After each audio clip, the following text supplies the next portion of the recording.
Hello everyone, क्या हाल चाल आप लोगों के। तो देखो, आज जो अपन स्टार्ट करने वाले हैं वो टॉपिक स्टार्ट करेंगे जो आपको कोई भी कोचिंग इंडस्ट्री या यूट्यूब पर मिलने वाला नहीं है।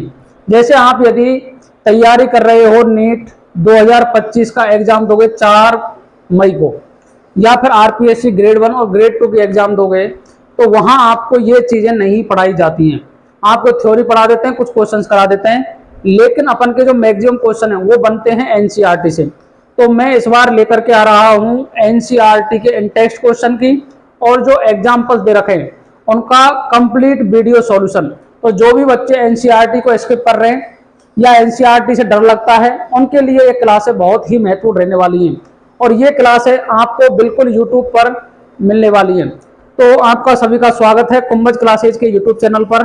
तो सभी जाकर के चैनल को सब्सक्राइब कर लेंगे, लाइक कर देंगे चैनल को, और साथियों के साथ में शेयर कर देंगे। इतना धर्म का काम तो आप कर ही सकते हो।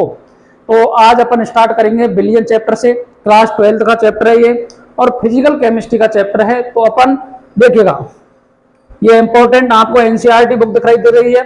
चैप्टर का नाम है बिलियन। नीट 2025 को टारगेट कर रहे हो, आरपीएससी ग्रेड 1 ग्रेड 2 को टारगेट कर रहे हो, या लेवल स्टैंड को टारगेट कर रहे हो, उन सभी के लिए इंपॉर्टेंट है। और ये आपको दिखा है एक प्यारा सा चेहरा जो मेरा ही है। तो मैं आपको ये सारी क्लासें लेकर के आ रहा हूं।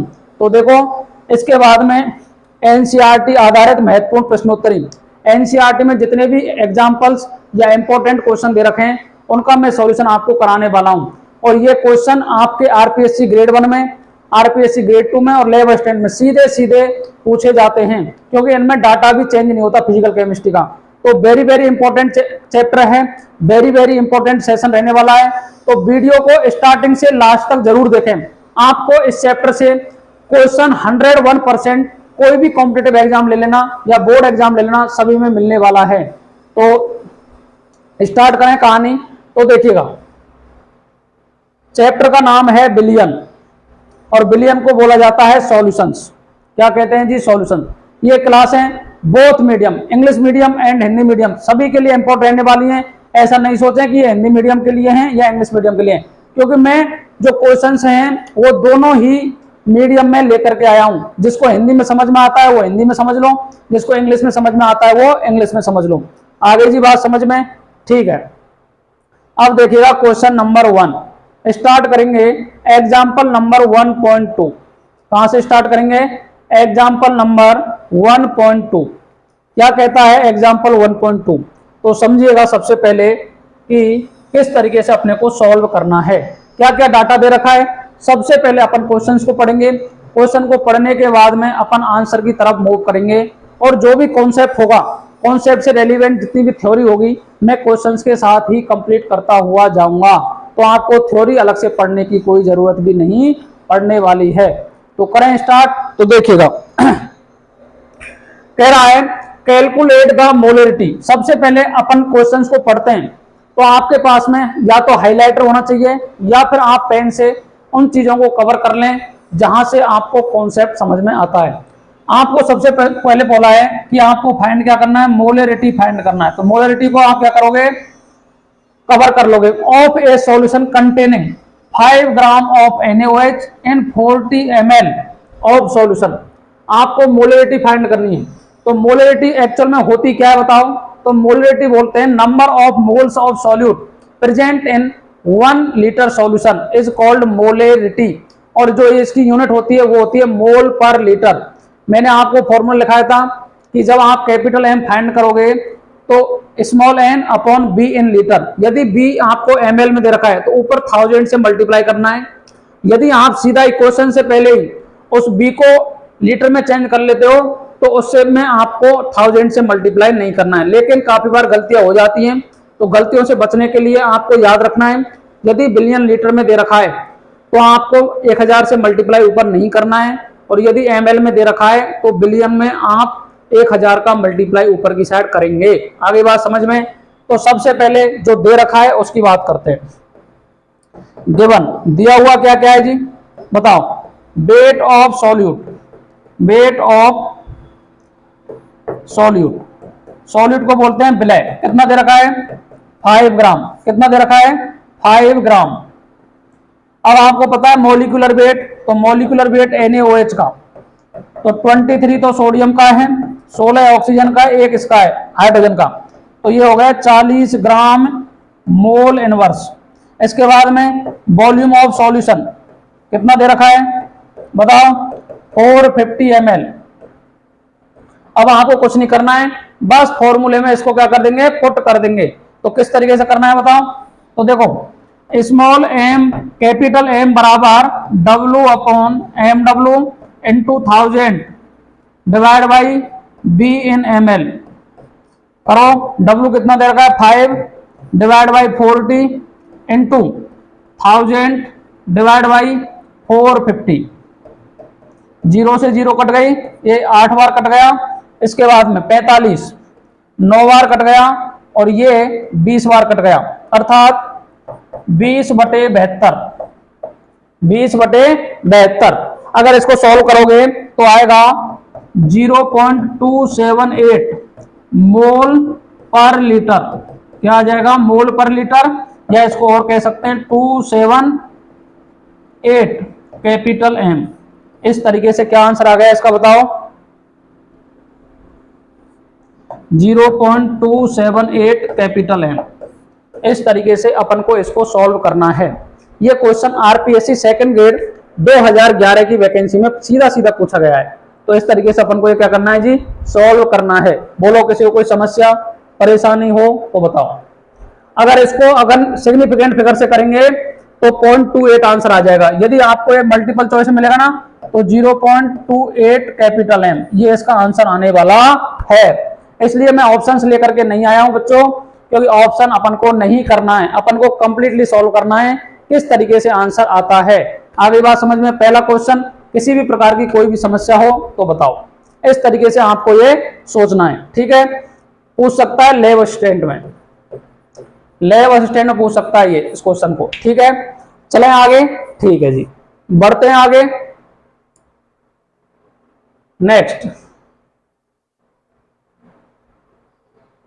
Next question number 2। Next question number 2 क्या कहता है जी, तो देखो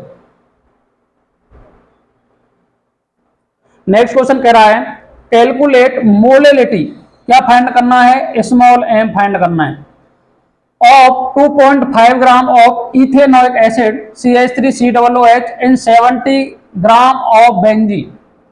अर्थात आपको 2.5 ग्राम एथेनोइक एसिड दे रखा है, उसको 75 ग्राम बेंजीन में घोला हुआ है, तो उसकी मोललता फाइंड करनी है। तो सबसे पहले मोललता आपको आनी चाहिए। मोललता क्या होती है, तो मोललता क्या होती है, number of solute present in per KG solvent is called molality. इसकी जो यूनिट होती है वो होती है मोल पर केजी। क्या होती है जी, मोल पर केजी। तो करें सॉल्व, किस तरीके से सॉल्व करना है।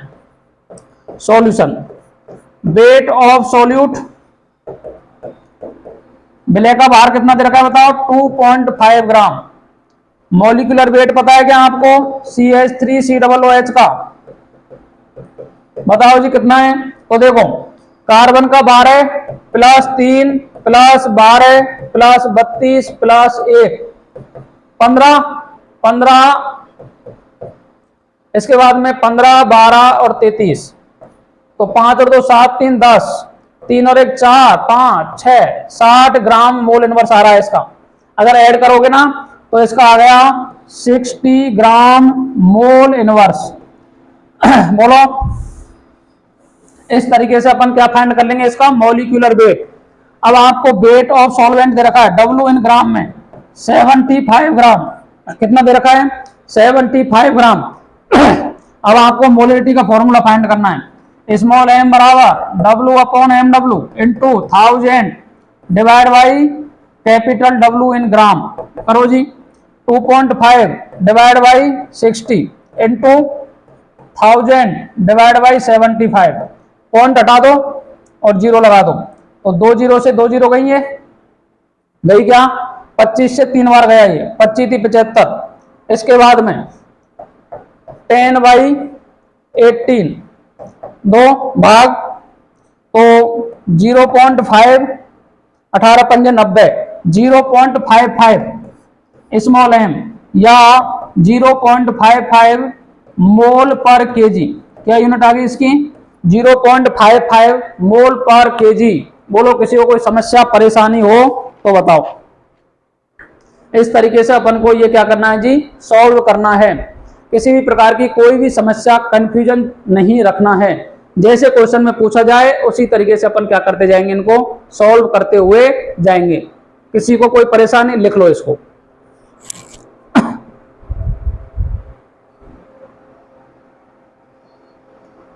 नेक्स्ट,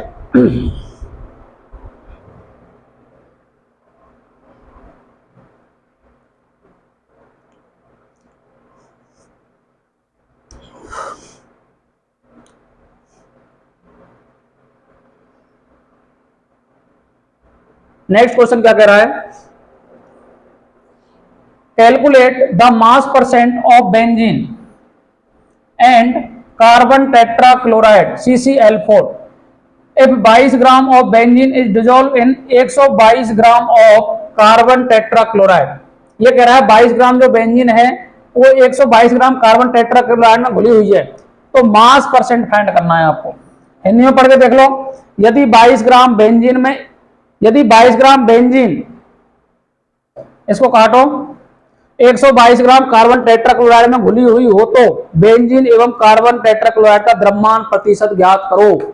अब आपको फाइंड करना है परसेंट वेट बाई वेट। तो क्या होता है भी बताओ?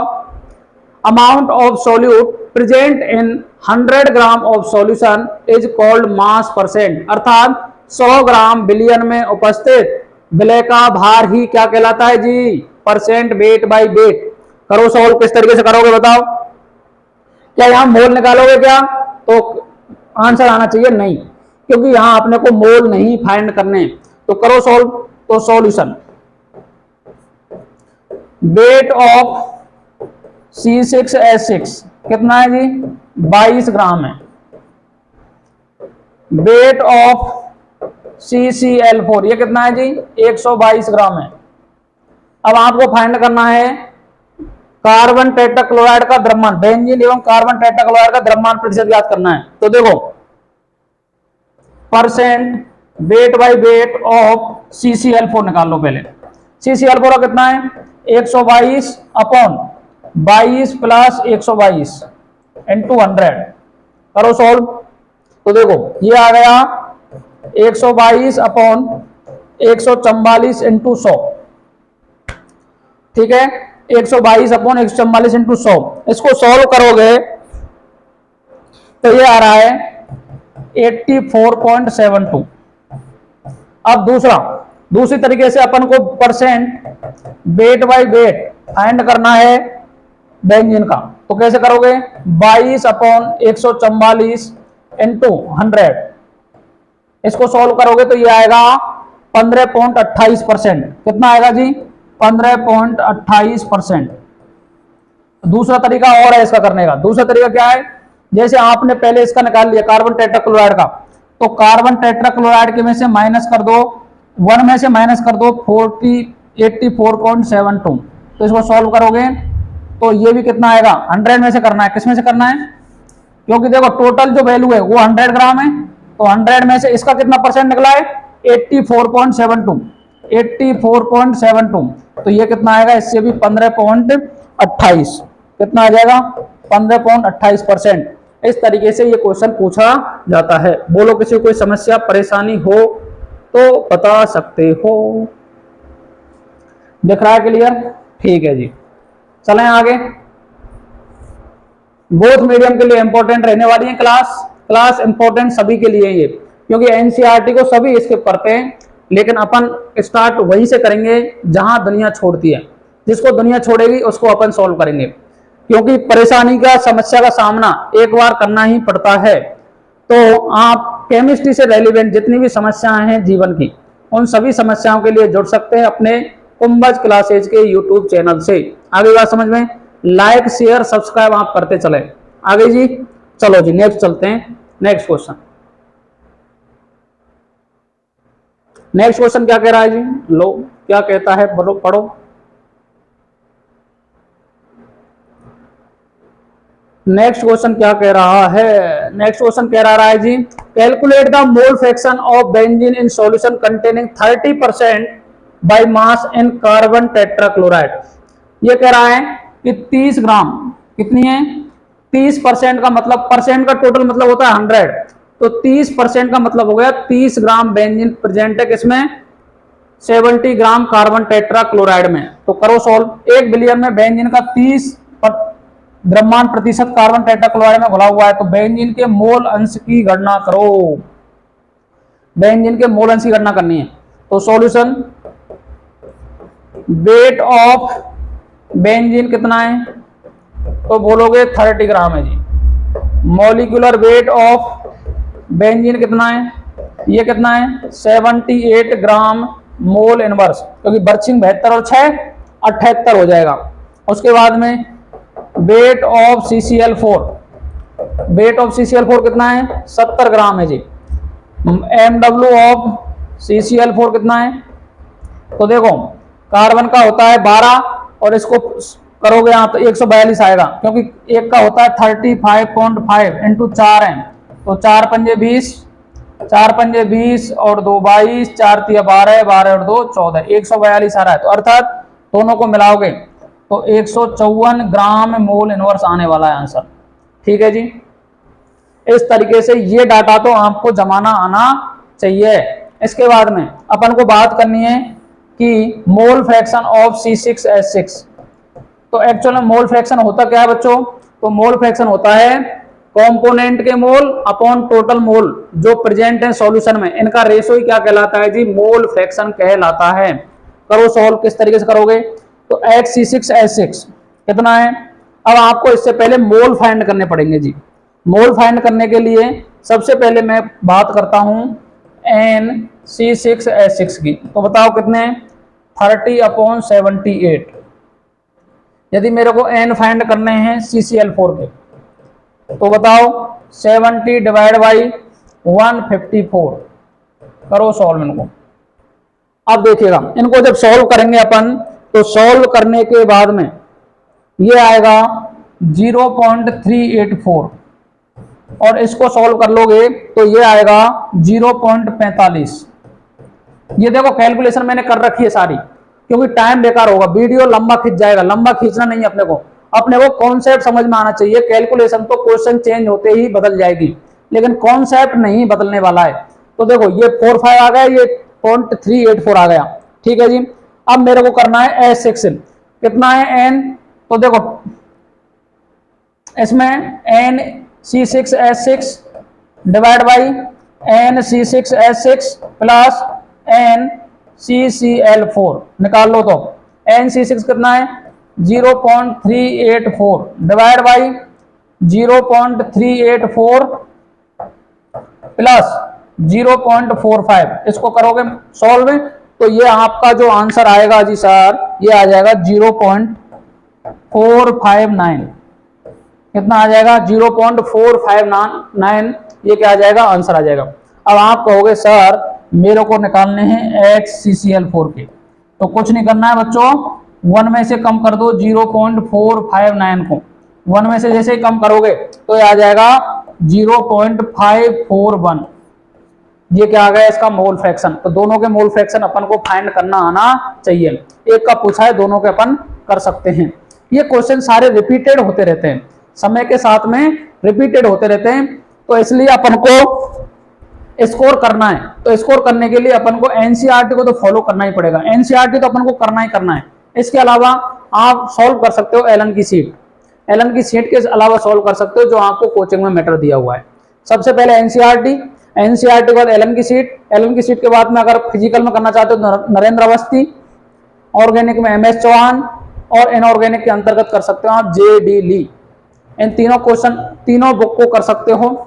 और अगर कुछ नहीं करना है तो एनसीईआरटी को कर लो, क्लास नोट्स पढ़ लो। 70% मार्क्स आपके कहीं भी नहीं गए हैं। ठीक है जी, चले आगे।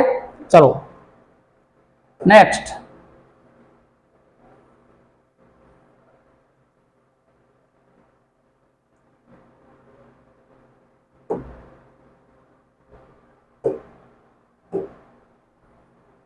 नेक्स्ट क्या कह रहा है देखो,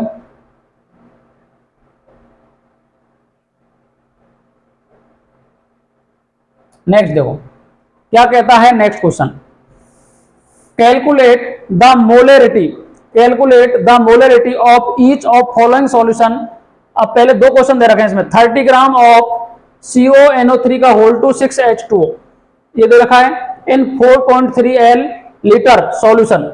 एक तो ये दे रखा है, दूसरा क्या रखा है कि 30 ml ऑफ 0.5 m H2SO4 को डाइल्यूट किया है इन्होंने, कहां तक किया है 500 ml तक। तो आपको उसकी मोलरिटी में क्या चेंज हुआ है उसके बारे में पूछा है। दो क्वेश्चन है मोलरिटी के, वेरी वेरी इंपॉर्टेंट है, एक भी क्वेश्चन पेपर में पूछा जा सकता है तो अपन को आना चाहिए। तो सबसे पहले करें तो देखो क्या कहता है क्वेश्चन, प्रत्येक विलयन की मोलरता फाइंड करनी है। तो सबसे पहले बच्चों जो 11 12 के जो बच्चे हैं ना, उनको जब मैं रोजाना देखता हूं तो उनको परेशानी है बच्चों कि मोलरता क्या होती है और मोलरता क्या होती है। तो याद रख लो 1 kg सॉल्वेंट आ जाए ना तो मोलरता है, 1 लीटर सॉल्यूशन आ जाए ना तो मोलरता है। यूनिट भी चेंज है, मोल पर केजी, मोल पर लीटर, एक तापमान पर निर्भर है दूसरी तापमान पर निर्भर नहीं है। आप कहोगे क्यों नहीं है दूसरी वाली, तो इसका रीजन है जिनके पास में भी वॉल्यूम होता है ना वो सारी तापमान के साथ में भी चेंजेबल हैं, क्योंकि तापमान बढ़ाने पर वॉल्यूम बढ़ जाता है और वॉल्यूम बढ़ेगा ना तो मोलरिटी भी चेंज हो जाएगी। वॉल्यूम बढ़ रहा है, वॉल्यूम बढ़ेगा तो मोलरिटी कम हो जाएगी, अर्थात डाइल्यूटेड सॉल्यूशन हो जाएगा वो। अब आपको बोलते हैं ना क्लास में प्रैक्टिकल में कि चलो इस सॉल्यूशन को डाइल्यूट करो, डाइल्यूट करने का ऐसा मतलब नहीं है, डाइल्यूट करने का मतलब ये बच्चों पानी लाओ नल का और पानी डाल दो उसमें, वो डाइल्यूट हो गया।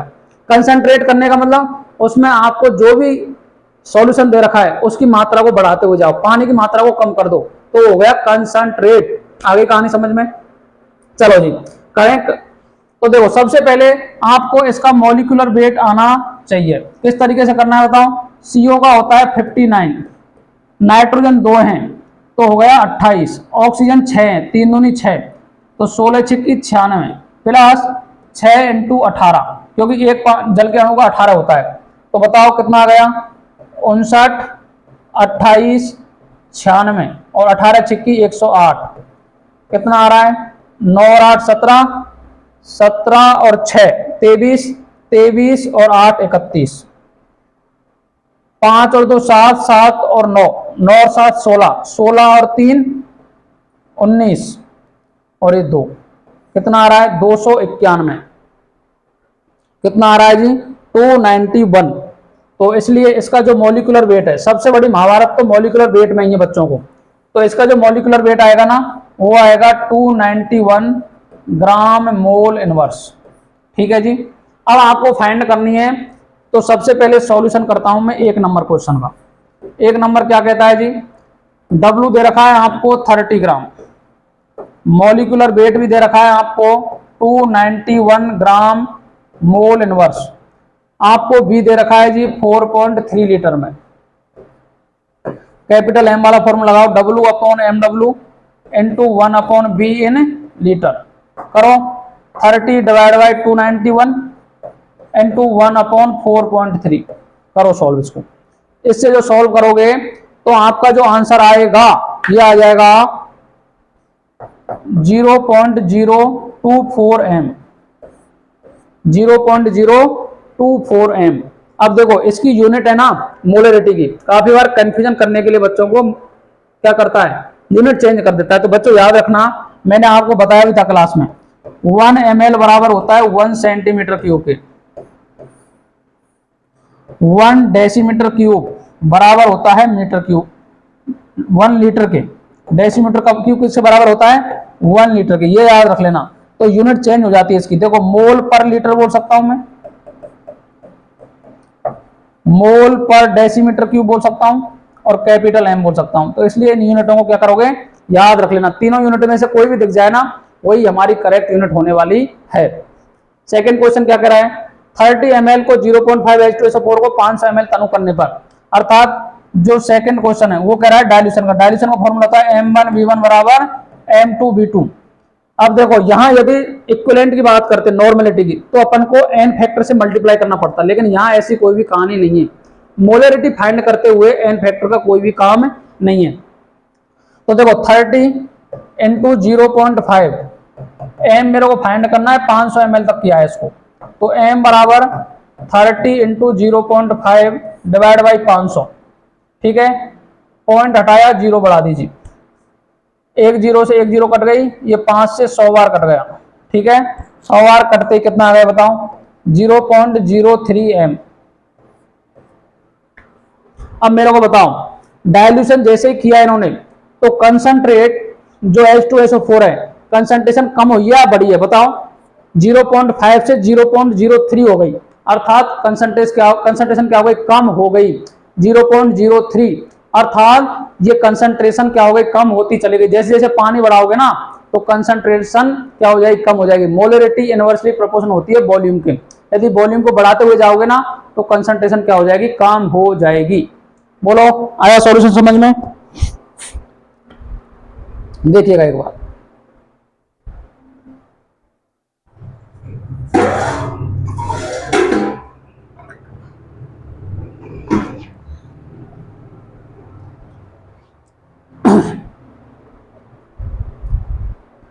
बोलो जी, आया क्वेश्चन समझ में? मोलरिटी हमारे लिए वेरी वेरी इंपॉर्टेंट है, ये अपने को समझ में आना चाहिए, ठीक है। चलें आगे, ठीक है।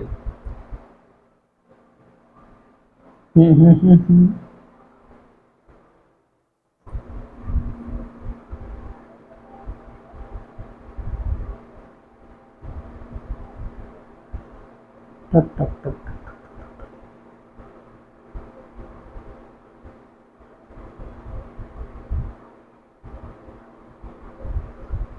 ठीक है जी, क्या करें, नेक्स्ट क्वेश्चन की बात करते हैं अपन।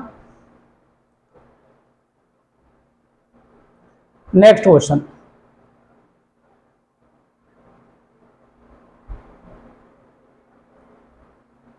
नेक्स्ट क्वेश्चन क्या कह रहा है, calculate the mass of urea NH2CO NH2 required to making 2.5 kg of 0.25 molar aqueous solution. ये पूछ रहा है कि यूरिया का आप 0.25 मोलर नहीं है, देखो यहां देखोगे आप, required to making 2.5 kg of molal, ये मोलल है और ये मोलर है, तो मोलर और मोलल में तो रात दिन का अंतर है। जब मोलल की बात करता है ना बच्चों तो मोलरिटी फाइंड करना होता है, और यदि मोलर की बात करता है तो मोलरिटी फाइंड करना पड़ता है, तो इसकी जगह लिखना है आपको मोलल। कहते हैं ना एनसीईआरटी में गलतियां नहीं है, तो एनसीईआरटी में गलतियां हैं बच्चों, मोलर की जगह मोलल करना है आपको। तो आपको पता है कि आपको मोलरिटी पूछा है, आपको क्या पूछा है, वेट पूछा है, जलीय विलयन बनने के लिए आवश्यक यूरिया की मात्रा अर्थात वेट पूछा है। क्या दे रखी है, मोललता दे रखी है, तो स्मॉल m बराबर W upon M W into 1000 upon capital W in gram. अब देखिएगा आपको जो वेट है सॉल्वेंट का वो 2.5 kg दे रखा है, तो मैं या तो देखो वेट को ग्राम में ले लूंगा, और ग्राम में नहीं लेता हूं तो अपन इसको यूज कर लेंगे केजी में, तो अपन को इसकी जरूरत ही नहीं पड़ेगी। तो ये आ गया 1 upon capital W in kg। बताओ W मेरे को चाहिए, तो W कैसे फाइंड करूंगा बताओ, small m upon M W into W in kg, upon तो 1 ही है, कुछ है ही नहीं। तो देखो यूरिया का मॉलिक्यूलर वेट कितना होता है बताओ, NH2CO, तो देखो ये 16, ये भी 16 16 16 और ये 28, तो 32 और 28 कितने हो रहे हैं, 60 हो रहे हैं जी। तो देखो m कितना है पहले, W बराबर स्मॉल m बताओ कितना है 0.25 इंटू एम डब्ल्यू कितना है 60 है जी, और ये कितने का बनाना है 2.5 kg का बनाना है, कर लो सॉल्व। तो 25 छिक्की 150 इंटू 2.5, तो ये 2 पॉइंट लगाना है, तो ये हो गया 1.5, और इसको करो 25 पंजे 125 और 12, 25 एकम 25, 25 और 2 27, 37, ये आ रहा है 37.5 ग्राम। कितना आंसर आ रहा है 37.5 ग्राम। अर्थात आपको यदि इतना सॉल्यूशन बनाना है ना तो आपको कितना चाहिए 37.5 ग्राम यूरिया की चाहिए। आगे बात समझ में, बोलो जी, कर लोगे सॉल्व इस तरीके क्वेश्चन? चलो नेक्स्ट क्वेश्चन की बात करते हैं। जितने क्वेश्चन होंगे उतने करेंगे आज अपन, उसके बाद में कल कर लेंगे, क्योंकि अपने पास खूब टाइम है, पेपर भी अभी पास नहीं है, पर समझ में अपने को आना चाहिए। अब इस क्वेश्चन को देखो एक बार, किस तरीके से इसको सॉल्व करना है वो अपन बात करेंगे। तो देखो, आपको पूछा है calculate molarity, small M find करना है, मोलरिटी कैपिटल एम फाइंड करना है, मोल फ्रैक्शन एक्स फाइंड करना है, ऑफ के आई का जो मोलिकुलर वेट है वो होता है 166 मोल, ग्राम मोल इनवर्स, ग्राम मोल इनवर्स। डेंसिटी दे रखी है आपको 20% मास, अर्थात परसेंट वेट बाई वेट भी दे रखा है, और एक्वस का आपको डी भी दे रखा है 1.202 ग्राम ml इनवर्स। अब आपको फाइंड करना है जी, इसमें सबसे पहले आपको फाइंड करनी है मोललता, मोलरता और मोलंस। एक तो है मेंटो जिंदगी और एक है आपकी देसी जिंदगी। तो देसी अपनी अपने साथ काम आती है, मेंटोस तो कभी कभार याद रह जाए तो रह जाए, एक को याद रखोगे तो हो सकता है क्वेश्चन सॉल्व हो जाए, लेकिन देसी तरीका यदि पता है तो आप क्वेश्चन को अप्रोच कर सकते हो। किस तरीके से करना है देखो, तो एक तो मैं बताता हूं आपको, दो तरीके से इस क्वेश्चन को बताऊंगा मैं आपको। तो पहले देखिएगा, पहला solution method number 1, method number 1, method number 1 क्या कहता है जी, तो देखो मेथड नंबर 1 कहता है कि 20% जलीय केआई का घनत्व 20% दे रखा है, तो वेट ऑफ सॉलिड कितना दे रखा है 20 ग्राम, मॉलिक्यूलर वेट कितना है बताओ 166 ग्राम मोल इनवर्स, ठीक है जी। वेट ऑफ सॉल्वेंट कितना दे रखा है बोलो 80 ग्राम, और molecular weight of solvent 18 gram mole inverse. जब कुछ नहीं दे रखा हो ना, पानी है, सॉल्वेंट कौन है पानी, तो इस तरीके से हो गया। अब क्या मैं यहां से मोललिटी फाइंड कर सकता हूं क्या, तो पहले फाइंड करेंगे मोललता, मोललता, मोललता बराबर क्या होती है W upon MW into 1000 upon capital W in gram. W कितना दे रखा है 20 divide by 166 into 1000 divide by 80, ठीक है जी। ये क्या आ गई मोललता। मोललता को इस तरीके से रिप्रेजेंट कर देंगे अपन। इस तरीके से रिप्रेजेंट करने के बाद में जब आप इसको सोल्व कर लोगे मोललता को, तो मोललता आएगी 1.51, 1.51 स्मॉल एम, ठीक है जी। तो 1.51 ये आ गई मोललता, स्मॉल एम बराबर कितनी आ गई 1.51, ठीक है। चलो सेकंड में बात करूंगा, मोल फ्रैक्शन भी अपन फाइंड कर सकते हैं यहां से, तो मोल फ्रैक्शन की बात कर लेता हूं सेकंड। मोल भिन्न, मोल भिन्न कैसे फाइंड करूंगा बताओ, तो मोल भिन्न फाइंड करने के लिए अपने को मोल चाहिए, तो मोल के लिए यहां से मोल निकाल लूं, तो यहां मोल निकालूंगा एन के आई 20 अपॉन 166 और इधर निकालूंगा NH2 80/18, तो 18 चौका 72 और 18 चौका 72, 72 8 बच गए, तो 4.4 मोल आ गई है। तो यहां से इसे करोगे तो पॉइंट लगा दिया, पॉइंट लगाने के बाद 200 हो गया, ये 1 आ गया, 166, 166 में से ये गया 200, तो ये एक्चुअल में 66, 200 माइनस 166, 4 और 9 में 6 गए तो 3, ये 34 बच गया, 34 का हो गया 340, 34 का 340 और 160 दूना 320, तो ये 2 बार 0.12 मोल। इस तरीके से मोल आ गए केआई के। तो अब मेरे को मोल फ्रैक्शन अपन केआई का फाइंड कर सकते हैं, कैसे निकालेंगे बताओ, एक्स केआई बराबर कितना आ रहा है जी 0.12 डिवाइड बाई 0.12 प्लस 4.44, ठीक है। ये हो गया 0.12 डिवाइड बाई 6, 5 और 4.56, पॉइंट से पॉइंट कट गया, तो ये आएगा 0. अब देखो 120 हो गया, तो फिर 0 बढ़ाया, ये हो गया, तो करीब जा रहा है ये 4 तिया 12, तो 2 बार गया, तो ये आएगा 0.263, कितना आ जाएगा 0.0263। आगे कहानी समझ में बोलो, 264 आएगा ये, और पॉइंट के बाद तो 0.26 याद रख लो आप, ये आ जाएगा। बोलो किसी कोई परेशानी दिख रहा है आप लोगों को? किस तरीके से अपने को ये क्या करना है, सॉल्व करना है। ठीक है जी।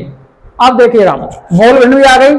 अब मेरे को फाइंड करनी है मोलरता। थर्ड क्या फाइंड करनी है, मोलरता। मोलरता, मोलरता बराबर देखो डेंसिटी दे रखी है डी बराबर M upon V, M upon V, M upon V दे रखा है आपको। तो आपको यहां से मास फाइंड कर, वॉल्यूम फाइंड करना है, क्योंकि मास तो आपको दे रखा है। तो देखो बी बराबर क्या हो जाएगा, एम बाई डी। तो देखो एम कितना है, सॉल्यूशन का जो भार है ये 20 और 80, ये हो गया 100 अपॉन डेंसिटी कितनी है 1.202। अब ये पॉइंट हटा दो, जीरो बढ़ाओगे तो ये आ जाएगा 83.19 ml।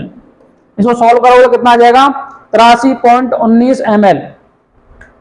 आगे कहानी समझ में? अब ये आगे तो एम तो निकाल सकते हो फिर, इस कैपिटल एम बराबर W upon M W into 1000 divide by B in M L. इसको देखो डब्ल्यू कितना है 20 divide by 166 into 1000 upon 83.19 ml। इसको सॉल्व करोगे तो ये आ जाएगा 1.51 कैपिटल एम। कितना आ जाएगा, 1.51 कैपिटल एम। ये तो है देसी। अब इसमें क्या है, थोड़ा टाइम लगेगा आपको। ठीक है जी, एक बार समझ लो इसको। इस तरीके से अपन को ये फाइंड करना है। दूसरा तरीका क्या है इसका, तो दूसरे तरीके की अपन अब बात करेंगे। तो दूसरे तरीके में अपन को अब क्या करेंगे, दूसरे तरीके में क्या करना है आपको, तो दूसरा तरीका अपन फाइंड करने के लिए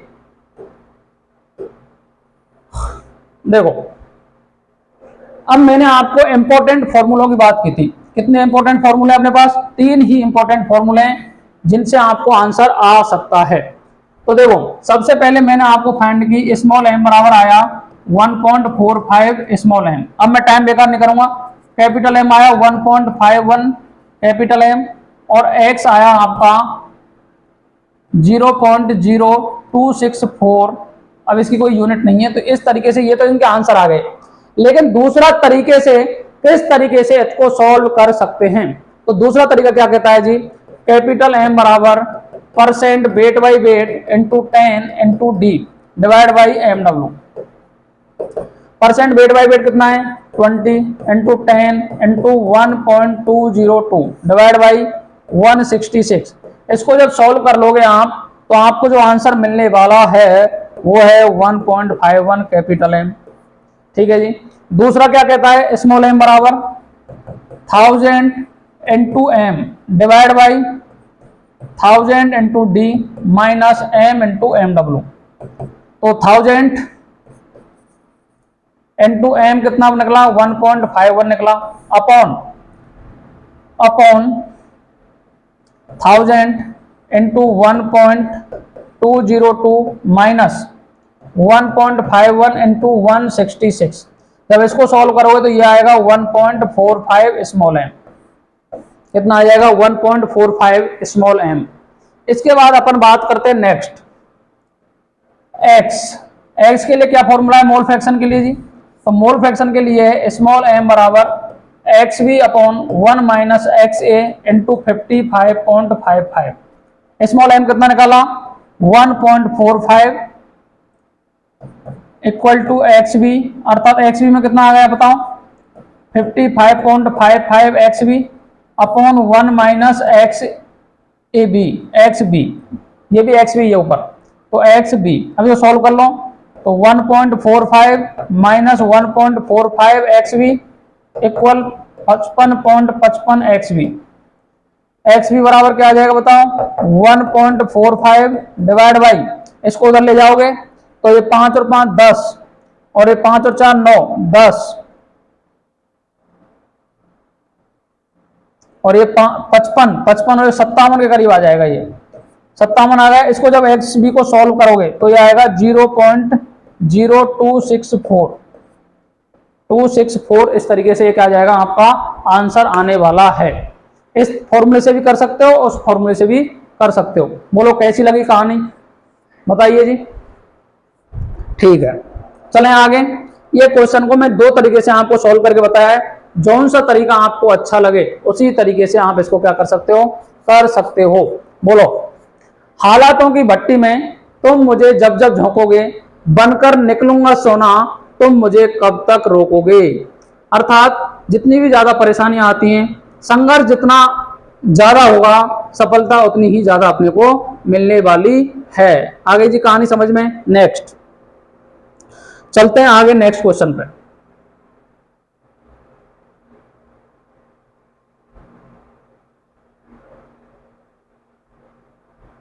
नेक्स्ट क्वेश्चन पढ़ने से पहले थोड़ा अपन एक बात करेंगे कॉन्सेप्ट की। किसकी बात करेंगे? कॉन्सेप्ट, ताकि आपको समझ में आ जाए।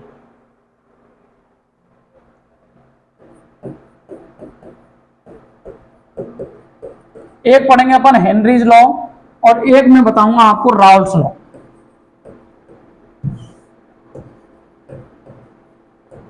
राउल्स लॉ ये दोनों ही कब काम करते हैं, इनका रीजन क्या है काम करने का, उसकी अपन बात करने वाले हैं। देखो, जब अपन कोई भी सॉलिड को लिक्विड में डालते हैं, या तो वह आसानी से घुल जाता है या फिर थोड़ी परेशानी के साथ में घुलता है। इसका एक ही कॉन्सेप्ट है कि लाइक डिजॉल्व लाइक। यदि समान को समान में घोलोगे तो वो आसानी से घुल जाएगा, यदि आप समान को असमान में घोलोगे तो घुलने में परेशानी आएगी। आगे जी बात समझ में। जैसे मैंने पानी के अंदर सॉल्ट को डाला तो पानी के अंतर्गत सॉल्ट आसानी से घुल गया। उसका रीजन क्या है कि जो पानी है वो क्या है बताओ, वो पोलर है, और जो सॉल्ट है वो भी क्या है, पोलर है। तो दोनों पोलर पोलर होने के कारण आसानी से घुल जाते हैं। इसके अलावा यदि आप पानी के अंतर्गत सॉल्ट शुगर को डालोगे तो वो थोड़ी परेशानी के साथ में तो घुलती है, लेकिन घुल जाती है। उसका रीजन क्या है, जो शुगर है वो क्या है, मॉलिक्यूलर सॉलिड है, जो थोड़ी परेशानी के साथ में तो घुलती है लेकिन वो घुल जाती है।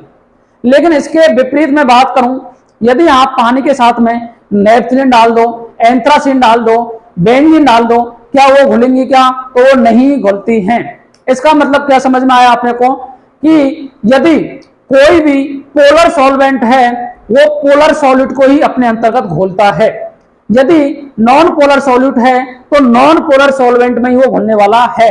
इसका मतलब क्या हो गया, लाइक डिजॉल्व लाइक, समान समान को ही घोलता है, इसके अलावा काम कहीं भी नहीं करता है। अब देखिएगा दूसरी बात, दो तरीके की अपन बात करते हैं। एक अपन बात करते हैं कि सॉलिड अपने जो लिक्विड होते हैं उनमें किस तरीके से घुलते हैं। तो देखो, सॉलिड जब घुलते हैं तो सॉलिड के लिए आपको याद रखना है, जब सॉलिड के लिए जब आप क्या कर रहे हो, जब कोई भी एंडोथर्मिक रिएक्शन दे रखी है, एंडोथर्मिक का मतलब है कि जिन रिएक्शन में एनर्जी अपने को बाहर से देनी पड़े, तो तापमान बढ़ाने पर सॉलिडिटी हमेशा बढ़ेगी ही बढ़ेगी। उसका रीजन क्या है तो समझो। जैसे मैंने क्या किया, कोई भी ए बी सॉलिड है, ए बी सॉलिड को मैंने पानी में डाल दिया, ए बी एक्वस बना दिया, तो यहां जो काम आएगी वो आएगी डेल्टा एच सॉल्यूशन। क्या काम आएगी? Delta H solution. क्या सॉलिड जो लिक्विड में चेंज हो रहा है वो इसी तरीके से हो रहा है क्या? तो सी कहोगे बिल्कुल नहीं हो रहा, क्योंकि रीजन क्या है, सॉलिड के जो पार्टिकल हैं सबसे पहले जब पानी के अंतर्गत जाएंगे तो अपनी जालक ऊर्जा के कारण वो आयनों में टूट जाएंगे। आयनों में टूटने का रीजन क्या है कि जैसे जो सॉलिड है ये सबसे पहले ए गैस बनाएगा, इसके बाद में ये बी माइनस बनाएगा। अब गैसियस स्टेट कुछ भी हो सकती है, जो फेज है वो कुछ भी हो सकती है। अपन मानते हैं कि ये गैस है, जैसे मैंने इसको यहां तोड़ा, इसके आयनों में तोड़ा, तो एक्चुअल में ये ए प्लस और बी माइनस में टूट गया। इसके बाद में जब इनको मैंने जल में डोला, तो जल में डालने के बाद में अपन के साथ में डेल्टा एच हाइड्रेशन अर्थात जल योजन ऊर्जा जो काम आती है वो काम में आती है। क्या मैंने ए बी सॉलिड को तोड़ा तो एनर्जी बाहर से दी है या एनर्जी निकलेगी? तो आप जानते हो किसी भी सॉलिड को यदि मेरे को तोड़ना है तो एनर्जी बाहर से देनी ही पड़ेगी। यदि मेरे को इसको तोड़ना है तो बाहर से एनर्जी हीट करना पड़ेगा, तो उसे कहते हैं लैटिस एनर्जी। जब कोई भी सॉलिड को उसके कॉन्स्टिट्यूएंट पार्टिकल में अपन सेपरेट आउट करते हैं तो उसे बोलते हैं लैटिस एनर्जी। लैटिस एनर्जी हमेशा बाहर से देनी पड़ती है। तो लेटिस एनर्जी, इसे यहां से यहां आया ये, तो इसे बोलते हैं जी lattice energy. Lattice energy, lattice energy को बोलते हैं जालक ऊर्जा। जालक ऊर्जा। अब आपने जब इनको पानी के अंतर्गत डाला, तो पानी के अंतर्गत जब इनको गए अंदर, तो जहां से एनर्जी रिलीज होती है, जब एनर्जी रिलीज होगी तो उसे कहते हैं जल योजन ऊर्जा। क्या बोलते हैं? Delta H hydration. Delta H hydration अर्थात जल योजन ऊर्जा। जल योजन ऊर्जा, जल योजन ऊर्जा होती है डेल्टा एच बराबर होता है इसके लिए नेगेटिव, और नेगेटिव हो रहा है तो इसका मतलब हो गया एक्सोथर्मिक। क्या हो गया जी? एक्सोथर्मिक। और ये क्या हो गया? जालक ऊर्जा हमेशा देनी पड़ती है, इसके लिए डेल्टा एच आता है पॉजिटिव, और डेल्टा एच पॉजिटिव आता है वो होती है एंडोथर्मिक। एंडोथर्मिक, एंडोथर्मिक को बोलते हैं अपन ऊष्मा शोषी। क्या कहा जाता है जी? ऊष्मा शोषी। और इसको कहा जाता है ऊष्मा छिपी। क्या कहा जाता है? ऊष्मा छिपी कहा जाता है। आगे की कहानी समझ में। जब आप किसी भी सॉलिड को डाल रहे हो लिक्विड के अंतर्गत, तो वहां दो काम करती हैं, एक लैटिस एनर्जी और एक हाइड्रेशन एनर्जी। तो डेल्टा एच सॉल्यूशन किसके बराबर होगा बताओ? तो डेल्टा एच सॉल्यूशन बराबर होता है लैटिस एनर्जी के plus delta H hydration energy के। बोलो जी, किसी को कोई परेशानी? अब इसमें दो कंडीशन बनती हैं। पहली कंडीशन मैं कहूं कि सर लैटिस एनर्जी ज्यादा है हाइड्रेशन एनर्जी से। किससे जी?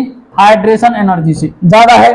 तो बताओ, ये पॉजिटिव वैल्यू है, ये नेगेटिव वैल्यू है। पॉजिटिव में से नेगेटिव जाएगा तो ये आने वाला है पॉजिटिव। क्या आएगा जी? पॉजिटिव। तो बताओ डेल्टा एच सॉल्यूशन आएगा वो क्या आ जाएगा? पॉजिटिव आ जाएगा। पॉजिटिव आता है, किसके लिए पॉजिटिव आएगा ये? तो पॉजिटिव आने वाला है एंडोथर्मिक रिएक्शन के लिए। इसके लिए क्या आने वाला है? ऊष्मा शोषी अभिक्रिया के लिए काम में आएगा ये। अब ऊष्मा शोषी अभिक्रिया में एनर्जी बाहर से देनी पड़ रही है। एनर्जी बाहर से दे रहे हो तो तापमान जब भी बढ़ाओगे आप, तो तापमान बढ़ाने पर जो सॉलिडिटी है सॉलिड की, वो लिक्विड में क्या हो जाएगी? इंक्रीज हो जाएगी। तो इसलिए क्या कहते हैं अपन? तापमान बढ़ाओगे तो जो सॉल्युबिलिटी है, सॉल्युबिलिटी है वो भी क्या हो जाएगी? इंक्रीज हो जाएगी। किसकी होगी? जब सॉलिड को आप लिक्विड में डाल रहे हो तो उसकी तापमान बढ़ाने पर एनर्जी क्या, सॉलिडिटी क्या होती है? इंक्रीज हो जाती है। आगे कहानी समझ में? बोलो। इसके बाद में दूसरा काम करते हैं। दूसरी कंडीशन क्या आती है? दूसरी कंडीशन आती है कि sir lattice energy less than है हाइड्रेशन एनर्जी से। हाइड्रेशन से इसका मतलब क्या हो गया? जो पॉजिटिव वैल्यू है वो कम है नेगेटिव से। किससे कम है? नेगेटिव से। तो डेल्टा एच क्या आएगा बताओ? बोलो, डेल्टा एच क्या आएगा? नेगेटिव आएगा। और नेगेटिव किन के लिए आता है? ऊष्मा छेपी अभिक्रियाओं के लिए। किसके लिए आता है?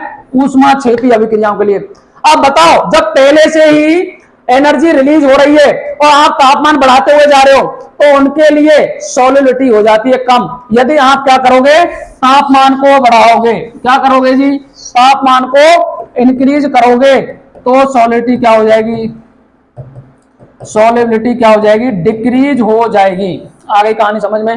तापमान बढ़ाने पर एंडोथर्मिक रिएक्शन में तो सॉल्युबिलिटी इंक्रीज होती है, जबकि एक्सोथर्मिक रिएक्शन ऊष्मा छेपी अभिक्रियाओं के लिए यदि तापमान बढ़ाते हुए जाओगे तो सॉल्युबिलिटी कम हो जाएगी।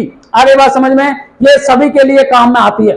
आप लिक्विड में दो ही चीजें मिला सकते हो, या तो लिक्विड के अंतर्गत सॉलिड मिला सकते हो, या फिर लिक्विड के अंतर्गत आप गैस मिला सकते हो।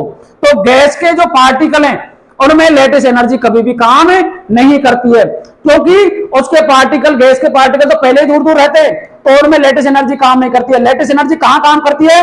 जब सॉलिड को गैस में चेंज करना है तो वहां लेटिस एनर्जी काम करेगी। लेकिन कहां काम नहीं करेगी? तो काम वहां नहीं करेगी जहां पार्टिकल पहले से ही दूर दूर है, वहां लेटिस एनर्जी काम नहीं करती है। तो लेटिस एनर्जी का कॉन्सेप्ट कहां काम आएगा? जहां सॉलिड के पार्टिकल को आप घोल रहे हो तो क्या यूज होने वाला है? Lattice energy. लेकिन गैस के पार्टिकल को लिक्विड में मिला रहे हो तो वहां ओनली यूज होने वाली है lettuce energy. Lattice energy use नहीं होने वाली, वहां यूज होने वाली है हाइड्रेशन एनर्जी। हाइड्रेशन एनर्जी क्या होती है? जैसे पार्टिकल को आप डालोगे पानी के अंतर्गत तो एनर्जी रिलीज करते हैं, और एनर्जी जहां से रिलीज ही हो रही है तो डेल्टा एच जिसके लिए नेगेटिव आएगा वो ऊष्माक्षेपी अभिक्रिया होंगी, और ऊष्माक्षेपी अभिक्रियाओं के लिए तापमान बढ़ाने पर सोलेबिलिटी हमेशा ही कम हो जाती है। तो इसलिए याद रख लेना, जितने भी जो कोल्ड ड्रिंक्स की बोतल है उसमें जो CO2 आती है वो लो टेम्परेचर पर और हाई प्रेशर पर भरी जाती है। हाई प्रेशर, यदि प्रेशर को बढ़ाते हुए जाओगे तो सॉलिडिटी ऑफ गैस इंक्रीज होती है, हमेशा कभी भी कम नहीं होगी। आगे बात समझ में, बोलो आगे कहानी समझ में। तो याद क्या रखना है जी, तो याद रखने वाली बात क्या कहती है कि आपको याद क्या रखना है,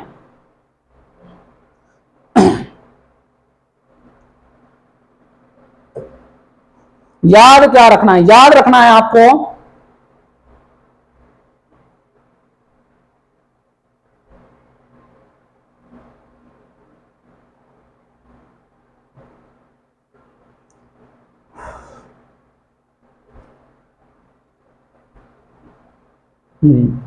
याद क्या रखना है। जैसे आप पहला डालोगे, जैसे आप लिक्विड में दो ही चीज मिला सकते हो, जैसे सॉल्वेंट तो आपने ले लिया, सॉल्वेंट तो ले लिया लिक्विड, और लिक्विड में ले लिया आपने सॉल्यूट, सॉल्यूट एक बार तो ले लिया सॉलिड, और एक बार ले लिया गैस, एक बार क्या ले लिया गैस, ठीक है। अब ये दोनों लेने के बाद में क्या होगा, तो आपको दो कंडीशन बनने वाली है बच्चों। एक तो आपको इफेक्ट जो देखा जाता है वो टेम्परेचर का देखा जाता है, और दूसरा जो देखा जाता है वो आपको देखा जाता है प्रेशर का। तो बताओ सॉलिड के जितने भी पार्टिकल हैं उन पर प्रेशर काम करेगा क्या, तो नहीं करता है। जैसे ये जो है इस पर 1 atm प्रेशर काम कर रहा है, मेरे ऊपर भी 1 atm प्रेशर काम कर रहा है, तो क्या जिस पर कोई प्रेशर का इफेक्ट पड़ रहा है क्या, तो प्रेशर का इफेक्ट सॉलिड की सॉलिडिटी पर नहीं पड़ता है। याद रख लेना। पहला डालेगा तापमान, क्या डालेगा जी, तापमान डालेगा। तापमान कैसे डालेगा, पहली कंडीशन क्या हो रही है, देखो द्रव में ठोस की विलयता, ठोस की विलयता में याद क्या रखना है बच्चों, काम की बात क्या याद रख रही है, कुछ भी याद मत रखना। यदि आपको डेल्टा एच पॉजिटिव ऊष्मा शोषी अभिक्रिया, कोई ऊष्मा शोषी अभिक्रिया के लिए क्या करोगे कि तापमान बढ़ाने पर सॉल्युबिलिटी भी क्या होती है, इंक्रीज होती है। आगे कहानी समझ में। दूसरी, यदि डेल्टा एच नेगेटिव है, डेल्टा एच नेगेटिव है उसे बोलते हैं ऊष्माक्षेपी अभिक्रिया, ऊष्माक्षेपी अभिक्रिया। ऊष्माक्षेपी अभिक्रियाओं के लिए तापमान बढ़ाने पर जो सॉलिडिटी है विलयता वो क्या होती है जी, कम हो जाती है, ये याद रखोगे। दूसरा पूछता है कि सर तापमान का इफेक्ट तो ये हो गया, ये किसका इफेक्ट है, तापमान का है जी, ठीक है। अब आपसे पूछेगा सेकंड कि दाब का क्या प्रेशर पड़ता है, तो दाब का कोई भी प्रभाव नहीं है, कोई प्रभाव नहीं पड़ता है, सॉलिड के ऊपर दाब का कोई भी प्रभाव नहीं पड़ता है। फिर दूसरी बात करता है जी, गैस विलय हो रही है गैसों की द्रव में विलयता, द्रव में विलयता।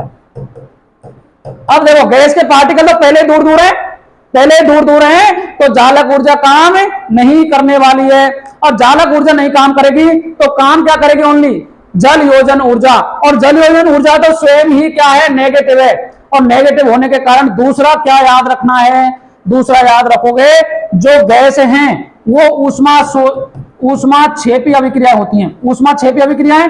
ऊष्माक्षेपी अभिक्रियाओं में यदि तापमान को इंक्रीज करोगे तो विलयता कम हो जाएगी, विलयता कम हो जाएगी। अर्थात याद कर रखोगे, तापमान बढ़ाने पर, तापमान बढ़ाने पर गैसों की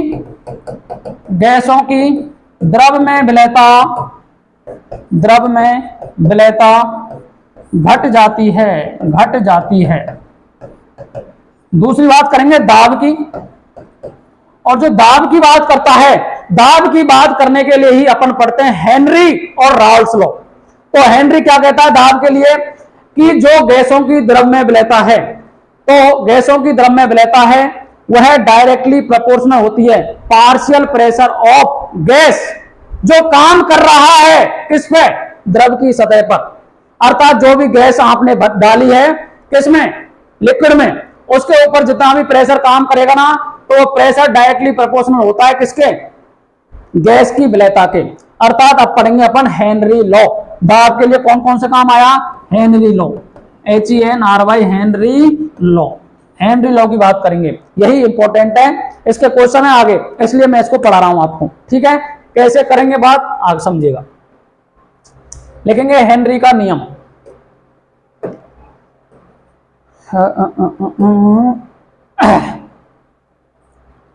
लिखेंगे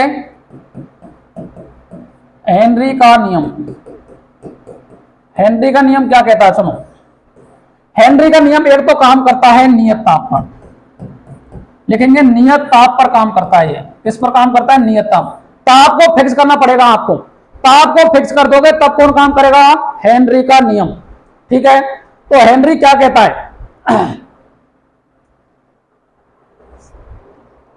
हेनरी कहता है कि गैसों की द्रव में विलेयता डायरेक्टली प्रोपोर्शनल होती है जो उस पर प्रेशर काम कर रहा है उसके। अर्थात जो पी गैस है यह डायरेक्टली प्रोपोर्शनल होती है विलेयता के,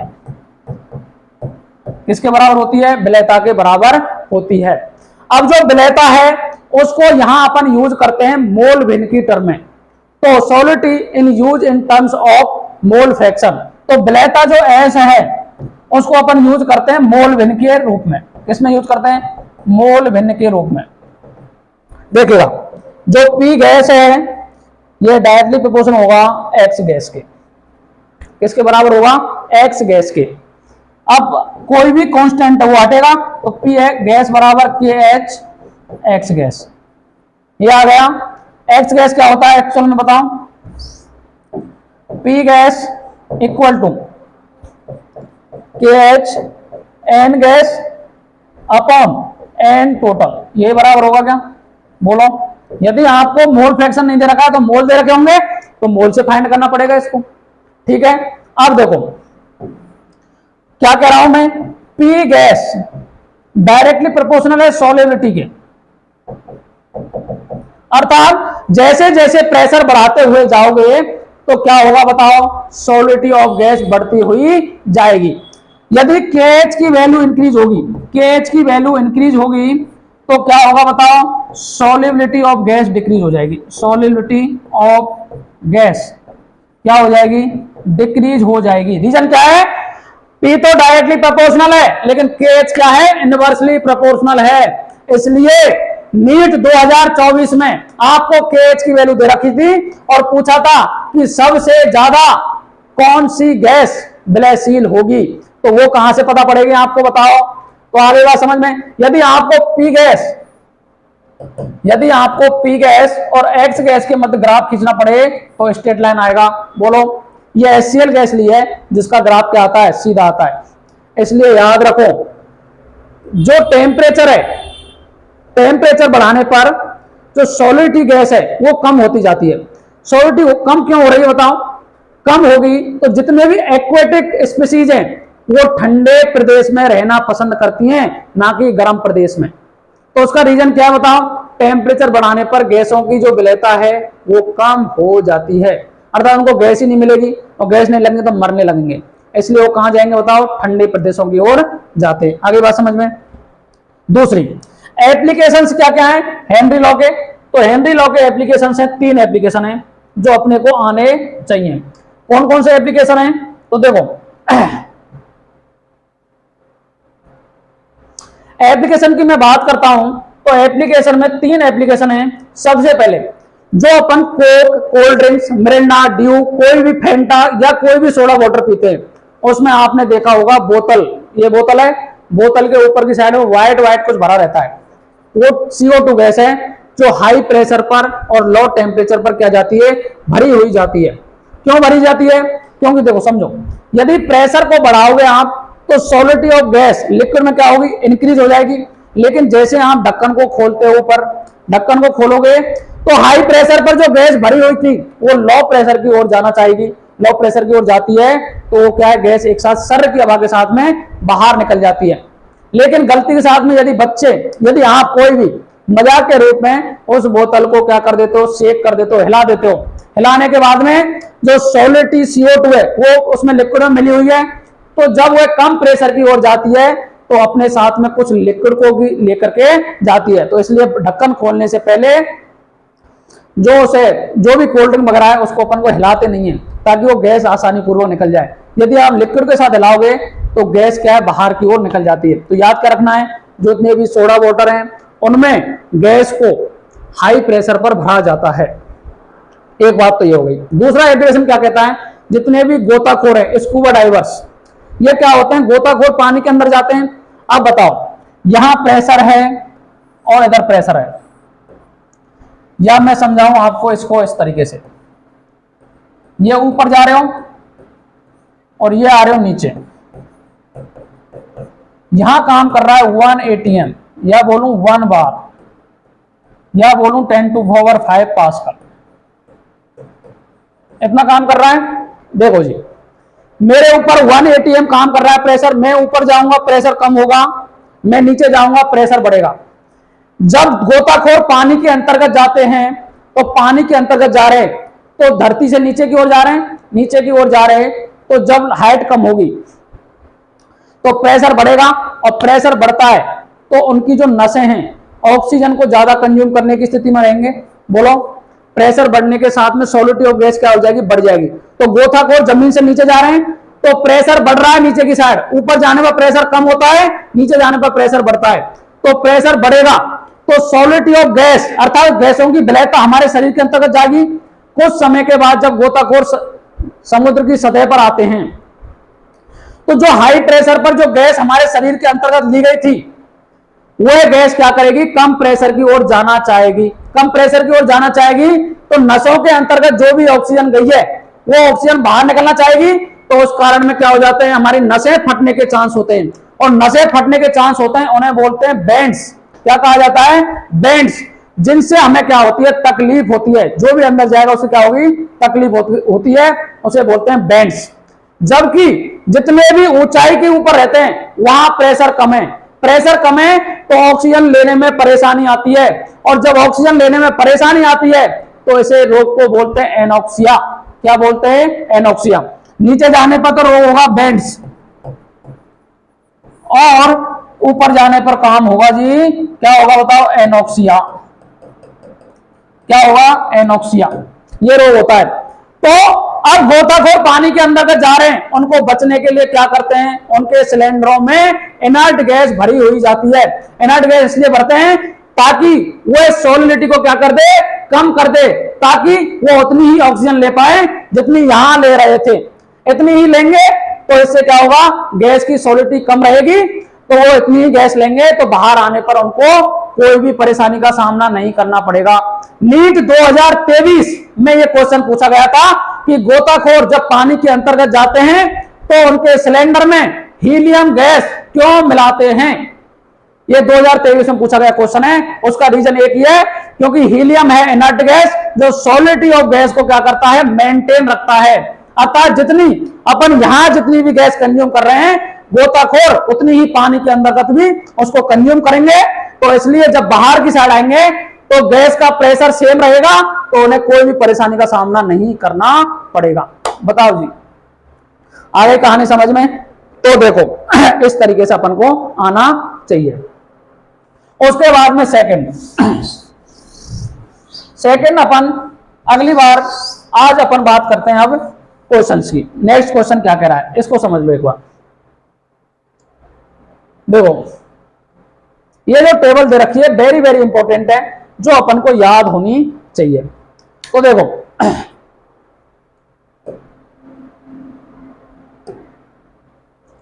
यहां आपको गैस दे रखी है, टेम्परेचर दे रखा है और pH की वैल्यू दे रखी है। आप देखो टेम्परेचर नीचे जाने पर बढ़ रहा है, बोलो, तो नीचे जाने पर बढ़ रहा है तो देखो सबसे कम जो KH की वैल्यू है वो 69.16 इसके लिए है, ठीक है। उससे भी कम तो ये रही 0.61141, ये। अब आपको क्या देगा, चार वो कोई भी एग्जांपल दे देगा और आपको पूछेगा सॉलिडिटी ऑफ गैस किसकी ज्यादा है, तो जिसकी KH की वैल्यू ज्यादा होगी क्या होगी, KH की वैल्यू इंक्रीज होगी तो विलेयता क्या हो जाएगी जी, विलेयता डिक्रीज हो जाएगी। यही याद रखना है आपको। KH की वैल्यू पेपर में देगा वो, कोई टेंशन नहीं लेना है। KH की वैल्यू पेपर में देगा, वहां से देख करके देख लेना। KH की वैल्यू जिसके लिए भी जितनी कम है उसकी सॉलिडिटी गैस में क्या हो जाएगी, बढ़ जाएगी। आई बात समझ में? तो KH की वैल्यू बढ़ने के साथ में क्या होगा बताओ, सॉलिडिटी। अब देखो ज्यादातर एग्जांपल मिलते हैं H2, हीलियम, आर्गन और CO2। अब सबसे ज्यादा देखो यहां किसकी है, सबसे ज्यादा देखोगे तो 144 है हीलियम की। तो हीलियम गैस है, ये सॉलिडिटी क्या है, कम है, इसलिए हीलियम को दिया जाता है गोताखोरों को। आगे बात समझ में? चलें आगे, ठीक है। नेक्स्ट क्वेश्चन, अब देखिएगा नेक्स्ट क्वेश्चन क्या कह रहा है। वेरी वेरी इंपॉर्टेंट क्वेश्चन है, अपने को याद रखना है, कभी भी हेनरी लॉ पर आ जा सकता है, क्योंकि आजकल सारे क्वेश्चन कंसंट्रेशन टर्म से तो पूछ लिए, अब यहीं का नंबर है ये, ठीक है। आगे कहानी बोलो, किसी को कोई परेशानी समस्या हो तो बताओ। अब देखिएगा if N2 gas bubbled through water at 293 Kelvin, how many millimoles of N2 gas would dissolve in 1 liter water? Assume that N2 exert partial pressure of 0.987 bar. Given Henry law constant N2 at 290 is 76.48 kilo बार। ये kilo बार में दे रखा है और ये बार में दे रखा है। सबसे पहले तो यूनिट को बराबर करना आना चाहिए, तो सबसे पहले इसको यूनिट को चेंज कर लूं, 7648 इंटू 10⁻³ बार, ठीक है जी, यूनिट बराबर हो गई। मेरे को पता है हेनरी क्या कहता है, पी गैस बराबर होता है KH एक्स गैस की, ठीक है। अब मेरे को एक्स गैस फाइंड करना है, यहां से एक्स गैस बराबर पी गैस अपॉन KH।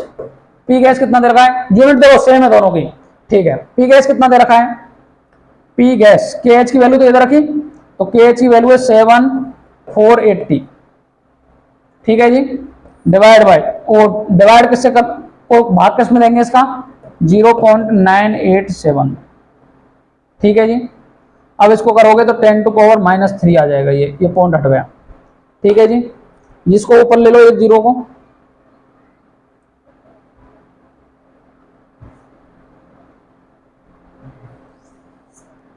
ले लो 10⁻⁴, ये आ गया। अब करो सॉल्व, 7648 में देंगे तो ये आएगा 0 पॉइंट लगा दिया तो ये 0 बढ़ गई। अब ये 9870, तो लगभग एक बार जाएगा, ये कितनी बार जा रहा है, एक बार, तो ये आ गया। इसको सॉल्व करोगे आप तो 1.29 इंटू 10⁻⁵, कितना आएगा, 1.29 इंटू 10⁻⁵। अब मेरे को ये क्या आ गया, एक्स गैस। अब मेरे को पूछा क्या है पूछा क्या है जी, पूछा क्या है, यदि N2 गैस के जल में प्रवाहित की जाए तो 1 लीटर में जल में कितने मिलीमोल पूछे आपको, मोल पूछे, मतलब N2 के मोल। तो पता है आपको, अभी N2 गैस निकली है, तो XN2 बराबर NN2 divide by NN2 plus NH2O। पानी में ये 1 लीटर दे रखा है जी, ये जब 100 ml देता तो कुछ अलग निकलती, लेकिन यहाँ 1 लीटर दे रखा है, तो 1 लीटर के लिए मोल निकालने पड़ेंगे आपको। देखो, अब देखो जो NN2 है ये वेरी वेरी लेस आएगा इससे, NH2O से, तो कोई भी परेशानी नहीं है। इसको अपन क्या कर देंगे जी, नेगलेक्ट मान लेंगे। क्या मान लेंगे, नेगलेक्ट मान लेंगे। तो XN2 का फॉर्मूला क्या आ गया बताओ, XN2 बराबर NN2 डिवाइड बाई NH2। अब निकालो दोनों के मोल, कैसे निकालोगे बताओ। मोल फाइंड करने से पहले मेरे को याद रखना है NH2 निकालता हूं मैं यहां, NH2 1000 डिवाइड बाई 18, तो ये आएगा 55.55। कितना आ गया जी, 55.55। तो देखो अब मेरे को NH2 निकालने, तो इधर से मिटा सकता हूं क्या, बोलो।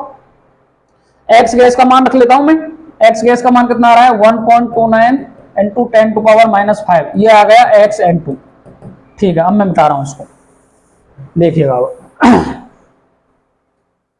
तो देखो x(n2) निकालना है, x(n2) और n(n2) बराबर x(n2) इंटू NH2O, ये निकालेंगे।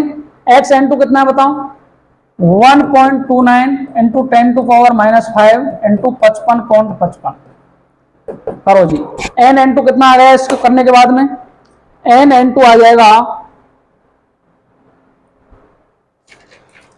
n(n2) आ जाएगा 716 इंटू 10⁻⁻4 मोल।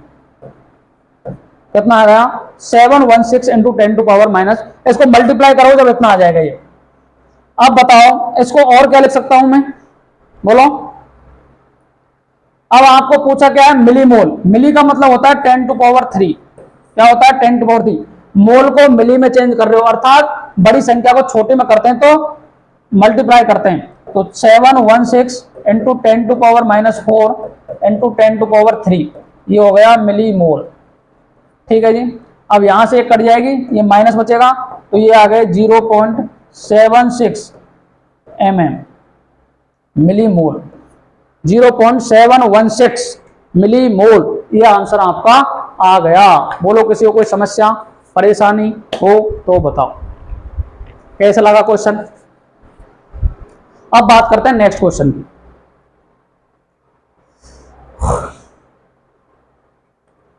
नेक्स्ट क्वेश्चन क्या कह रहा है, नेक्स्ट क्वेश्चन इंपॉर्टेंट है,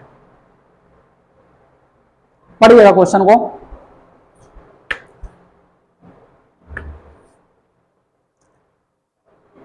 नेक्स्ट क्वेश्चन इसी की तरह ही है। अब आपको देखो यहां दे रखी है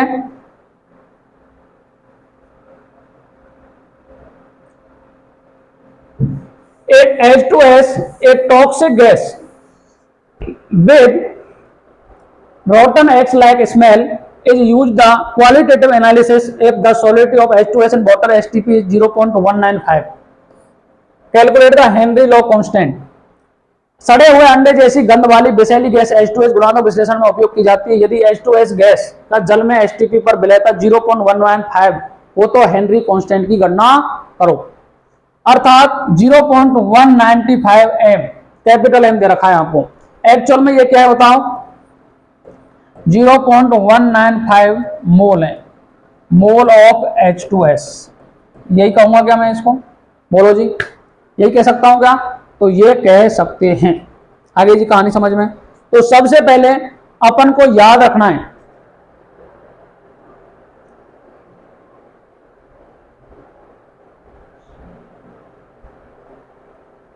ठीक है।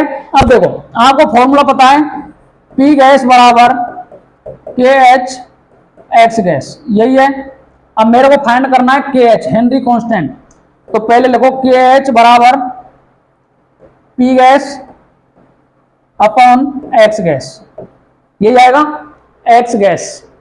पी गैस क्या दे रखा है, क्या नहीं दे रखा, लेकिन याद रखना बच्चों, पी गैस बराबर 0.987 बार होता है 1 ATM पर। अर्थात जब कुछ नहीं दे रखा हो ना तो ये मानना है 0.987। तो लिखो 0.987 डिवाइड बाई एक्स गैस क्या होगा, तो एक्स गैस यहां से निकालना पड़ेगा अपने को। एक्स गैस बराबर N gas divide by N gas plus NH2। अब देखो 1 लीटर की बात कर रहा है, 1 लीटर 0.195 m 1 लीटर की बात कर रहा है। तो यहां से जो एक्स गैस है, एक्स गैस की जगह वैल्यू रखूंगा मैं, तो देखो एन गैस कितना है 0.195 डिवाइड बाई 0.195 प्लस 55.55, ये ऐड कर लोगे तो ये आ गया 0.0035। ठीक है, अब आप ये वैल्यू यहां पुट कर दो 0.0035, ये हट गया। एक्चुअल में एक जीरो और बढ़ गई ऊपर। ठीक है, इसको जब सॉल्व करोगे तो ये आ जाएगा 282 बार। कितना आंसर आ गया, 282 बार। आगे जी कहानी, कॉन्सेप्ट क्या है, मोलरता दे रखी है, मोलरता का मतलब है 1 लीटर सॉल्यूशन में घुला हुआ है तो ये 0.195 मोल हो गए।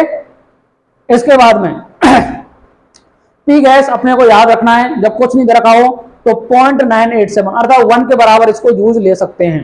ठीक है, 1 एटीएम होता है या 1 वार होता है, 1 एटीएम 1 वार बराबर होते हैं और पास्कल में चेंज होता है, 10⁵ पास्कल होता है। ठीक है, तो केएच के लिए आपने यहां से एक्स गैस से यहां मोल निकाल लिए, इसके एक्स गैस निकाल लिया 0.035 पुट कर दी वैल्यू 282 बार। एक काम है, या तो आंसर रट लो या फिर समझ लो। ठीक है, क्योंकि सीधा सीधा क्वेश्चन इस तरीके से मिलेगा आपको। कितना आ गया 282 बार। नेक्स्ट क्वेश्चन की बात करता हूं मैं। नेक्स्ट क्वेश्चन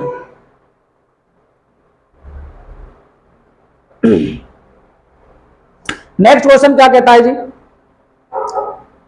देखो Henry law constant for CO2 in water is 1.67 into 10⁸ pascal at 298 kelvin. Calculate the quantity of CO2 in 500 ml soda water when packed under 2.5 atm CO2 pressure at 298 kelvin. क्या कह रहा है समझो, 298 kelvin ताप पर CO2 gas की जल में विलेयता के लिए हेनरी स्थिरांक का मान इतना दे रखा है पास्कल में। 500 ml सोडा जल में 2.5 atm दाब पर किया गया, 298 केल्विन पर घुली हुई है, CO2 की मात्रा ज्ञात करनी है, वेट फाइंड करना है जी। इसका क्या फाइंड करना है, वेट फाइंड करना है। सबसे पहले समझो सॉल्यूशन, सभी की यूनिट सेम होनी चाहिए। क्या होनी चाहिए, यूनिट सेम होनी चाहिए। तो देखो 1 atm बराबर होता है 10⁵ पास्कल के, तो 1 पास्कल किसके बराबर होता गया 10⁻⁵ atm के। एटीएम और पास्कल को बराबर कर लेंगे। अब कैसे भी कर लो, या तो पास्कल में चेंज कर लो या एटीएम में चेंज कर लो, तो अपने को सुटेबल रहेगा एटीएम में चेंज करना। तो केएच की वैल्यू फाइंड करूंगा मैं, तो 1.67 इंटू 10⁸ इंटू 10⁻⁵ एटीएम, ये एटीएम में आ गई।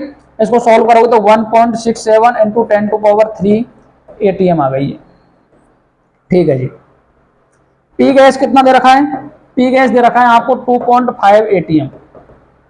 यहां से आपको फाइंड करना है एक्स गैस, तो एक्स गैस के लिए क्या करेंगे बताओ, पी गैस डिवाइड बाई के एच करो। पी गैस कितना दे रखा है 2.5 एटीएम डिवाइड बाई 1.67 इंटू 10⁻³, तो ये माइनस चला गया ऊपर। ठीक है जी। अब 1.6 तो ये हटाओ, ये हटाया, 2 जीरो बढ़ गई है, 2 जीरो बढ़ी तो ये लगभग आ जाएगा 1.52 इंटू 10⁻³ ये एक्स गैस आ गया आपका। एक्स गैस बराबर कितना आ गया 1.52 इंटू 10⁻³ ठीक है जी। अब अपने को चाहिए क्या, एक्स गैस से अपने को मात्रा चाहिए, तो एक्स गैस बराबर होगा N gas divide by N gas plus capital N H2O, यही चाहिएगा। बोलो अब आपको पूछिए कितने में 298 केल्विन CO2 गैस जल में विलेयता के लिए रहने की कितना दे रखा है 500 ml दे रखा है। कितना दे रखा है 500 ml। लेकिन याद रखेंगे कि जो एन गैस है, जो एन गैस है ये लेस लेस लेस है NH2O से, इसकी मात्रा कम है तो इसको नेगलेक्ट मान लेंगे। तो एक्स गैस बराबर हो जाएगा भैया N gas divide by NH2O। बोलो किसी कोई परेशानी, एक्स गैस पता है मेरे को, एक्स गैस पता है 1.52 इंटू 10⁻³ इंटू NH2O। अब 500 में भाग दोगे 18 का, क्योंकि 500 ml में दे रखा है, तो 500/18 तो 18 में 36, ये कितना आ रहा है बताओ 27.78 ml, 27.78 ml। इससे करोगे तो इंटू कर दोगे 27.78 मोल इक्वल आ गया एन गैस के। ठीक है जी। अब इसको जब सॉल्व करोगे तो एन गैस आ जाएगा आपका 0.042 मोल, ये क्या आ गया एन गैस आ गया। अब एन गैस से आपको ये निकालना है, तो एन गैस बराबर होता है W/mW बराबर एन गैस कितना दे रखा है 0.042। क्या W फाइंड करना है तो करना है जी 0.42 इंटू 44, इसको जब सॉल्व करोगे तो आ जाएगा 1.857 ग्राम, 1.857 ग्राम। क्या करना है दोबारा समझ लो। सबसे पहले एटीएम को पास्कल या पास्कल को एटीएम में चेंज करेंगे। अपने लिए यूनिट जो काम में आने वाली है वो एटीएम सबसे अच्छी रहेगी। तो 1 पास्कल बराबर होता है 10⁻⁵ एटीएम। दोनों को बराबर कर लिया कि पी गैस बराबर होता है के एच एक्स गैस के, एक्स गैस के होता है तो फॉर्मूला लगाया तो एक्स गैस बराबर पी गैस अपॉन के एच, दोनों की वैल्यू रखी तो इससे आ जाएगा 1.52 इंटू 10⁻⁻3। एक्स गैस की कोई यूनिट नहीं होती इसलिए कोई यूनिट नहीं है इसकी। इसके बाद में एक्स गैस होता है N gas upon N gas plus NH2O। जब इतनी बड़ी कैलकुलेशन करते हैं तो 27 जब आप एन के ये निकालोगे H2O तो NH2O 27.78 मोल एन गैस की तुलना में 0.042 मोल एन गैस निकल रही है, इसकी तुलना में बहुत ज्यादा है, बहुत ज्यादा है तो उसको नेगलेक्ट मान लेंगे अपन। नेगलेक्ट मानेंगे तो नेगलेक्ट मानने से क्या होगा कि ये एन गैस अपॉन NH2 बच जाएगा तो NH2 निकाल लेंगे। NH2 कितना आया 27 ये इससे मल्टीप्लाई कर लिया। मोल बराबर क्या होता है given weight by molecular weight.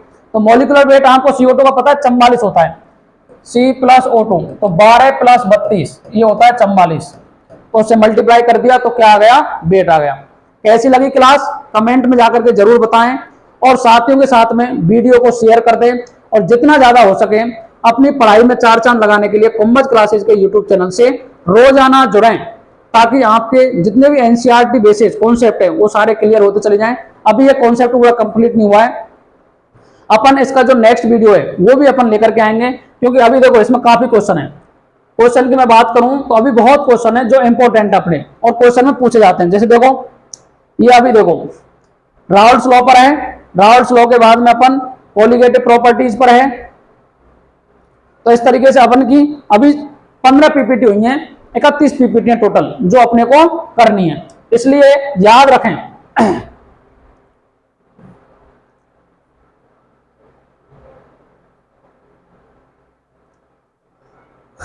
कल जो अपन लेकर के आएंगे पार्ट 2, क्या लाएंगे पार्ट 2।